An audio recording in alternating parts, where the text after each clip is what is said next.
IPL-ൽ ഇന്ന് 2 മത്സരങ്ങളാണുള്ളത്. 3:30-ക്ക് ഡൽഹി പഞ്ചാബിനെയും രാത്രി 7:30-ക്ക് രാജസ്ഥാൻ ഹൈദരാബാദിനെയും നേരിടും. സീസണിൽ തോൽവിയറിയാത്ത ഒരേയൊരു ടീമാണ് ശ്രേയസ് അയ്യരുടെ പഞ്ചാബ് കിങ്സ്. 6-ൽ 5 കളിയും ജയിച്ച 11 പോയിന്റുമായി ഒന്നാം സ്ഥാനത്ത്. ഇനി 1-2 ജയങ്ങൾ മതി പഞ്ചാബുകാർക്ക് തുടർച്ചയായ 2ാം സീസണിലും പ്ലേ ഓഫ് ഉറപ്പിക്കാൻ. വെടിക്കെട്ട് ബാറ്റിംഗ് നിരയും വൈവിധ്യമാർന്ന ബൗളിംഗ് യൂണിറ്റുമാണ് പഞ്ചാബിന്റെ പവർ. ശ്രേയസ് അയ്യരുടെയും റിക്കി പോണ്ടിങ്ങിന്റെയും തന്ത്രങ്ങൾ കൂടിയാവുമ്പോൾ പഞ്ചാബിനെ പിടിച്ചുകെട്ടാൻ എതിരാളികൾ പാടുപെടുന്നു. അതേസമയം സ്ഥിരതയെന്തെന്നറിയാത്ത ടീമാണ് ഡൽഹി ക്യാപിറ്റൽസ്. KL രാഹുൽ അടക്കമുള്ള ബാറ്റർമാരെ വിശ്വസിക്കാൻ കൊള്ളില്ലെന്നതാണ് ഡൽഹിയുടെ പ്രധാന പ്രശ്നം. 6 കളിയിൽ 6 പോയിന്റ് മാത്രമുള്ള ഡൽഹിക്ക് ഇത്തവണയെങ്കിലും പ്ലേ ഓഫ് കടമ്പ കടക്കണമെങ്കിൽ ഉണർന്നു കളിച്ചേ പറ്റൂ. രാത്രി 7:30-ക്ക് നടക്കുന്ന ബ്ലോക്ക് ബസ്റ്റർ പോരിൽ രാജസ്ഥാൻ റോയൽസ് സൺറൈസേഴ്സ് ഹൈദരാബാദിനെ നേരിടും.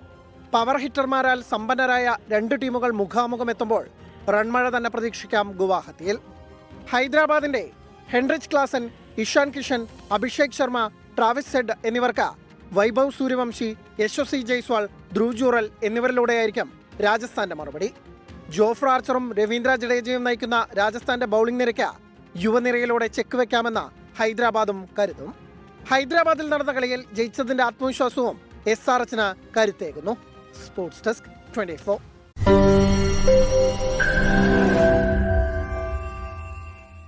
ലോകത്തെവിടെയായാലും ഏത് സമയത്തും 24 വാർത്തകളും ഓഗ്മെന്റഡ് റിയാലിറ്റി പാക്കേജുകളും എക്സ്പ്ലെയിനറുകളും വിശദമായി കാണാൻ ഞങ്ങളുടെ YouTube ചാനൽ നിങ്ങൾക്ക് സബ്സ്ക്രൈബ് ചെയ്യാം.